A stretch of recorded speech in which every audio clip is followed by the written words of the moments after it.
नमस्ते प्यारे बच्चों। तो आइए आज देखते हैं हम हिंदी का पाठ 20 पढ़ना लकड़ी का। किसका? पढ़ना लकड़ी का। ठीक है, ये पाठ दिया गया है तो हम यहाँ देखेंगे लकड़ी का पढ़ना इसमें दिया है।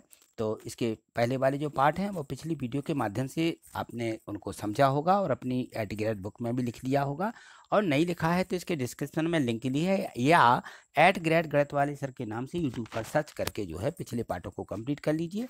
आज देखिए यहाँ पर इसका प्रश्न दिया गया है कि बीरबल किस बात के लिए प्रसिद्ध था।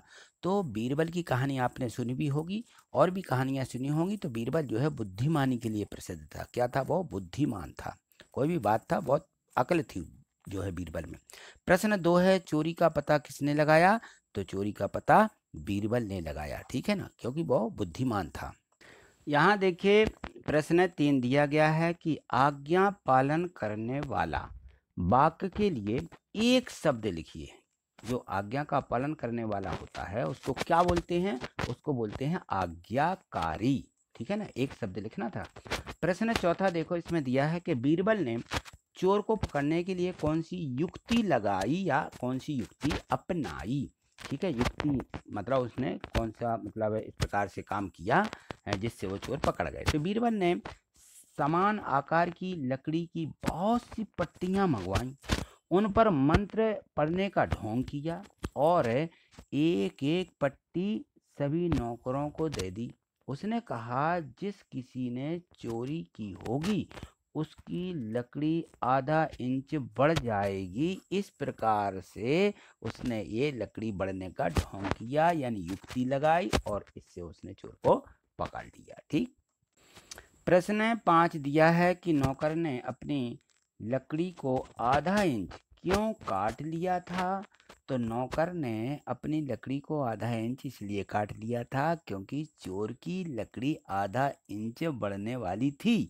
तो उसने सोचा मैं पहले ही आधा इंच काट देता हूँ ताकि आधा इंच बढ़ने पर लकड़ी पूरी ही रहे। तो इस प्रकार से उसने अपनी लकड़ी को क्या किया? काट लिया, और वही पकड़ गया।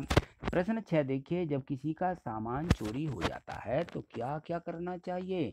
जब किसी का सामान चोरी हो जाता है तो उसे बुद्धिमानी से खोजने की कोशिश करना चाहिए, और फिर भी सामान ना मिलने पर हमें पुलिस को बताना चाहिए। तो पुलिस जो है वो सामान की खोजबीन करता है। ठीक है, यहाँ देखिए प्रश्न 7 में है कि बीरबल की जगह आप होते तो चोरी का पता कैसे लगाते। तो बीरबल की जगह यदि हम होते तो बीरबल की ही तरह बुद्धिमानी से चोरी का पता लगाते। ठीक, चलिए यहाँ देखें, अब इसके मूल्यांकन दिए गए हैं इस पाठ के। तो इसमें है प्रश्न के कभी कभी और छोटे छोटे, जैसे कोई शब्द पाठ में से छांट करके लिखिए। तो छोटे छोटे और एक जैसे शब्द हमें छांटना है, कभी कभी, छोटे छोटे, तो हम लिखेंगे बड़े बड़े, अलग अलग, ये शब्द उसी में से आए हैं। ठीक है।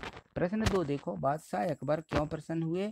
तो जो बादशाह थे राजा अकबर बीरबल की बुद्धिमानी से बहुत प्रसन्न हुए। किससे? बुद्धिमानी से, क्योंकि ये बीरबल थे बहुत बुद्धिमान थे, और वो राजा जो थे बहुत प्रसन्न रहते थे बीरबल पर। प्रश्न 3 देखिए, बीरबल की कोई अन्य कहानी खोज करके लिखिए। तो देखिए एक कहानी आपको यहाँ बीरबल की जो भी आते हुए लिखना है, तो इस प्रकार से लिख दीजिए कि एक दिन भरे दरबार में राजा अकबर ने अपनी अंगूठी खो दिया। जैसे ही राजा को पता चला उन्होंने सिपाहियों से ढूंढने को कहा, लेकिन अंगूठी नहीं मिली। तो राजा ने क्या किया? राजा अकबर ने अंगूठी गुम हो जाने की बात बीरबल को बताई। तो बीरबल ने दरबार में बैठे लोगों की तरफ देख करके कहा कि महाराज, चोरी इन्हीं दरबारियों में से किसी ने की है। जिसकी दाढ़ी में तिनका फंसा है उसी ने चोरी की है। जिस दरबार में चोरी की थी वह घबराहट के कारण अपनी दाढ़ी को देखने लगा, और बीरबल ने इस प्रकार महाराजा की जो थी अंगूठी का पता लगा लिया। ठीक है ना। जो चोर होते, जिसने चोरी की वो अपनी दाढ़ी को छुएगा, और जिसने चोरी नहीं की है वो दाढ़ी को नहीं छुएगा। तो उसने इस प्रकार से युक्ति लगाई और उस चोरी का उसने पता लगा लिया था। ठीक है, तो इस प्रकार की एक कहानी हमको यहाँ पे बना करके लिखना थी, जो बीरबल की कहानियाँ आपने सुनी है। ठीक, आज इतना ही, मिलते हैं हम अगली वीडियो के माध्यम से। थैंक यू, धन्यवाद।